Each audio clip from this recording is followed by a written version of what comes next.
Hi friends, today special bread. 10 நிமிஷத்தில் நம்ம ஒரு பிரெட் செய்ய போகிறோம். இது வந்து நம்ம அவன் யூஸ் பண்ணல, ஜஸ்ட் ஈஸி யூஸ் பண்ணலை. ஸோ நம்ம வந்து பேனில் போட்டு தான் செய்ய போகிறோம் பிரெட். இது வந்து பார்க்குறதுக்கு பராட்டா மாதிரி இருக்கும். நீங்கள் சாப்பிட்றப்ப நல்லா சூப்பராக இருக்கும் அந்த பிரெட்டு.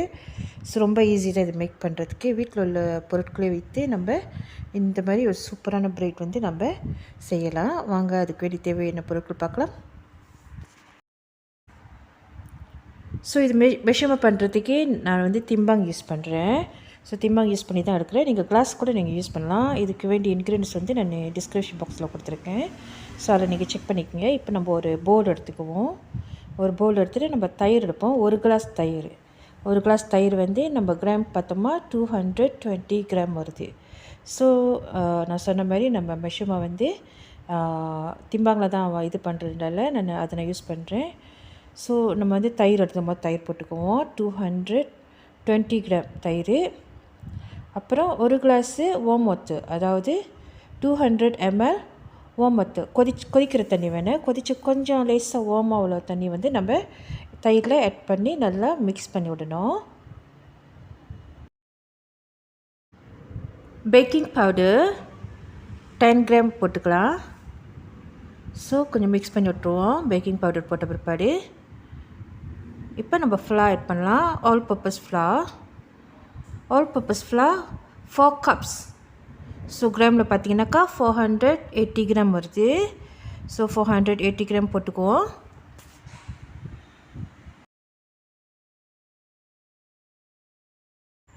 அடுத்தது நம்ம உப்பு ஆட் பண்ணிக்கலாம். 1 டீஸ்பூன் போட்ட பிற்பாடு நம்ம மிக்ஸ் பண்ணி விடணும்.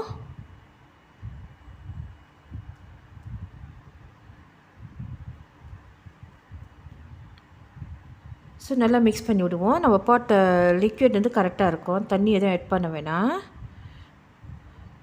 ஸோ இந்த மாதிரி நல்லா மிக்ஸ் பண்ணி விடுவோம். நம்ம ஒரு டோவாக செய்யணும். அது வரைக்கும் நல்லா மிக்ஸ் பண்ணணும்.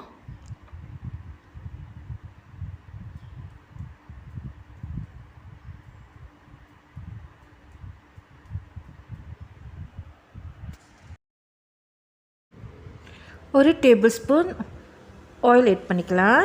எண்ணெய் ஒரு டேபிள் ஸ்பூன் போட்டு இதுக்கப்புறம் நல்லா பிசைகிற வேலை தான். நல்லா மிக்ஸ் பண்ணலாம்.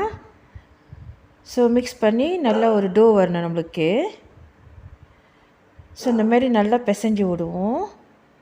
ஸோ நம்மளுக்கு சூப்பரான டோ வந்து நல்லா ஃபார்ம் ஆயிடுச்சு. ஸோ அடுத்தது நம்ம இந்த டோ என்ன செய்ய போகிறோம், ரெண்டாக டிவைட் பண்ண போகிறோம். ஸோ இந்த மாதிரி ரெண்டாக நீங்கள் டிவைட் பண்ண பிற்பாடு அதில் பாதி எடுத்து நல்லா ரோல் பண்ணிக்குவோம் லாங்காக.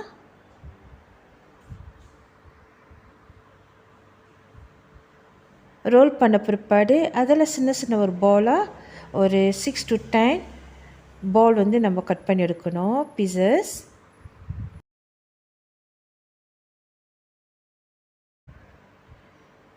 ஸோ இந்த மாதிரி நல்லா ரோல் ஆயிடுச்சு. இப்போதைக்கு நம்ம கட் பண்ணிக்குவோம். நான் 6 பீசஸ் கட் பண்ணியிருக்கேன். ஸோ இதில் 3 அதில் 3 மொத்தம் 6. ஸோ ஒன்று பாதியில் அதில் 6 பீசஸ் வந்துருக்கு. எனக்கு மொத்தம் 12 சின்ன இந்த மாதிரி போல் கிடச்சிருக்கு. சின்ன போல் ஒரு டோல் கிடச்சிருக்கு. நீங்கள் இது வந்து 6க்கு பதில் நீங்கள் 10ஆக கூட ஆக்கிக்கலாம், ஒன்று சின்னதாக வேணும்னா. ஸோ இந்த மாதிரி நல்லா ரோல் பண்ணி வச்சுருவோம். அப்பப்போ மாவு தொட்டிங்க, கையில் லேசாக ஒட்டுற மாதிரி இருந்துச்சுன்னா மாவு வந்து நீங்கள் டச் பண்ணிக்கங்க.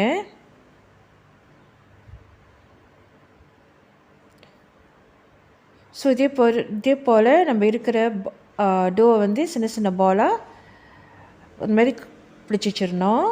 இப்போ கொஞ்ச நேரம் ரெஸ்ட் பண்ணிட்டோம். அடுத்தது நம்ம எடுத்து ஃப்ளாட்டன் பண்ணோம்.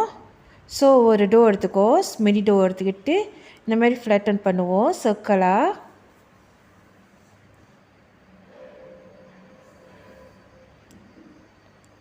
ஸோ நம்ம சூப்பரான சர்க்கிள் கிடச்சிருச்சு. சர்க்கிளாக வட்டமாக ஒரு ஃப்ளட்டன் பண்ணியாச்சு. ஸோ இதை வந்து அடுத்தது நம்ம சட்டியில் போட்டு எடுக்க போகிறோம் ஒரு பேனில். அது முன்னைக்கு இருக்கிறது வந்து முதல்ல நம்ம ஃப்ளட்டன் பண்ணிக்கிட்டாக்கா நம்ம சமைக்கிறப்ப டக்குன்னு போட்டு எடுத்துடலாம். அடிக்கடிக்கு நம்ம ஃப்ளட்டன் பண்ண.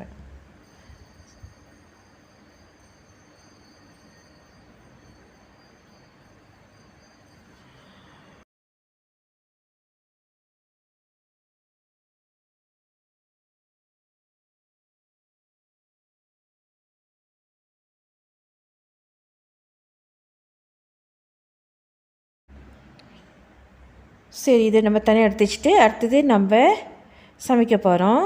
ஒரு பேன் எடுத்துக்கங்க. பேன் எடுத்துகிட்டு லேசாக எண்ணெய் விட்டுங்க. எண்ணெய் விட்டுட்டு நம்ம ஃப்ளட்டன் பண்ணி வச்சுருந்தேன். ஸோ அந்த பிரெட் எடுத்து இதில் வைப்போம்.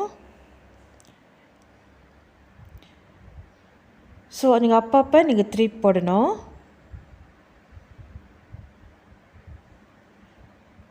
ஸோ ஒரு பக்கம் வந்த பிற்பாடு லேஸாக அந்த மாதிரி நிறம் மாறின பிற்பாடு திருப்பி போட்டுட்டு இருந்தீங்கன்னாக்கா உங்களுக்கு வந்து அந்த பதம் எவ்வளோ குக் ஆகிருக்குன்னு தெரியும். இது நல்லா வந்து பாபிள்ஸாக வரும். ரொட்டி வந்து ரொம்ப வந்து சாஃப்டாக இருக்கும் உள்ளிக்கு. ஸோ இது வந்து நீங்கள் வீட்டில் என்ன லெஃப்ட் ஓவர் கிரேவி இருக்கோ, லைக் மீன் கறி, கோழிக்கறி ஏதாவது இருந்துச்சுனாக்கா அதை வச்சு நீங்கள் சைட் டிஷ்ஷாக சாப்பிட்லாம். சுட சுட சாப்பிட்டீங்கன்னா நல்லா சூப்பராக இருக்கும். மாவை வந்து எப்படி வந்து ஃப்ரிட்ஜில் வச்சு நம்ம குக் பண்ணுறதுன்னு நான் ஏற்கனவே கறிப்பாப் ரெசிபியில் காட்டியிருக்கேன். ஸோ அதே டெக்னிக் தான்.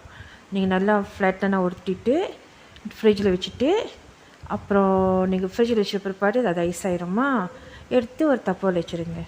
ஸோ அதே மாதிரி ஒரு சிங்கிள் பீஸாக நீங்கள் வந்து ஃப்ளாட்டன் பண்ணிவிட்டு ஃப்ரிட்ஜில் வச்சுட்டு எடுத்து ஒரு தப்போல் வச்சுருங்க. ஸோ தேவைப்படுறப்ப எடுத்து நேரம் நீங்கள் பேனில் போட்டு சூடாக்கி சாப்பிட்டு எடுக்க வேண்டியதான். ஸோ நம்ம எப்படி இன்ஸ்டன்ட் வாங்குகிறோமோ அதேமாதிரி நம்ம சொந்தமாகவே ஒரு இன்ஸ்டன்ட் ஸ்டைலில் வீட்டில் செஞ்சு வச்சுக்கலாம். நான் அப்படி தான் செஞ்சு வச்சுருக்கேன். அவசரத்துக்கு காலையில் பிரேக்ஃபாஸ்ட் ப்ரிப்பேர் பண்ணி இது உங்களுக்கு ஈஸியான மெத்தட்டு. ஸோ நீங்கள் டெய்லி வந்து மாவு வந்து பிசைய வேண்டிய அவசியம் இல்லை. ஸோ நீங்கள் தேவைப்பட்ட நேரத்துக்கு நீங்கள் சட்டுன்னு காலையில் எழுந்துச்சி பிரேக்ஃபாஸ்ட் செஞ்சுட்டு இருக்க வேணாம். ஃப்ரிட்ஜிலேருந்து எடுத்து கொஞ்சம் நேரம் ஒரு பிளேட்டில் வச்சுட்டு அது ஐஸ் கரைஞ்ச பிற்பாடு பேனில் போட்டு நல்லா பொங்கினோன்னே எடுத்துட வேண்டியது. அந்த மாதிரி குக் பண்ணி எடுத்துட வேண்டியதான் இன்ஸ்டண்ட்டாக. நீங்கள் டைம் இருக்கப்போ செஞ்சு ஃப்ரிட்ஜில் ஸ்டோர் பண்ணிச்சிங்க. சரிங்களா? இதெல்லாம் ஒரு டிப்ஸ் தான். ஓகே, நானும் அப்படி தான் வீட்டில் செஞ்சிட்ருக்கேன். ஓகே, ஸோ கண்டிப்பாக ஃபேமிலியில் உங்களுக்கும் ரொம்ப இந்த ரெசிபி கண்டிப்பாக உங்களுக்கு பிடிக்கும். நீங்கள் வீட்டில் ட்ரை பண்ணி பாருங்கள். இந்த பிரெட் வந்து நீங்கள் டின்னராகவும் பிரேக்ஃபாஸ்ட்டாக கூட வச்சு சாப்பிடலாம். காஃபியோ டீ கலக்கிச்சிட்டு இங்கே பாருங்களேன், பிக்கிறப்ப நல்லா சாஃப்டாக இருக்கு பாருங்களேன். ஸோ நம்ம கிரேவியில் தொட்டு எடுத்து சாப்பிடலாம். ஸோ சூப்பராக இருக்கும். நீங்களும் கண்டிப்பாக ட்ரை பண்ணி பாருங்கள் வீட்டில். உங்களுக்கு இந்த வீடியோ பிடிச்சிருச்சா மறவாமல் சப்ஸ்கிரைப் பண்ணுங்கள். அப்போ தான் நான் அடிக்கடிக்கு போடுற வீடியோ உங்களுக்கு வந்து சேரும். ஃப்ரெண்ட்ஸ் கூட ஷேர் பண்ணுங்கள். தேங்க்ஸ் ஃபார் வாட்சிங். வீட்டில் கண்டிப்பாக ட்ரை பண்ணி பாருங்கள் சூப்பரான ரெசிபியை. ஸோ மிஸ் பண்ணிடாதீங்க. Okay, God bless you all. Love you all. Take care. Bye-bye. Happy cooking.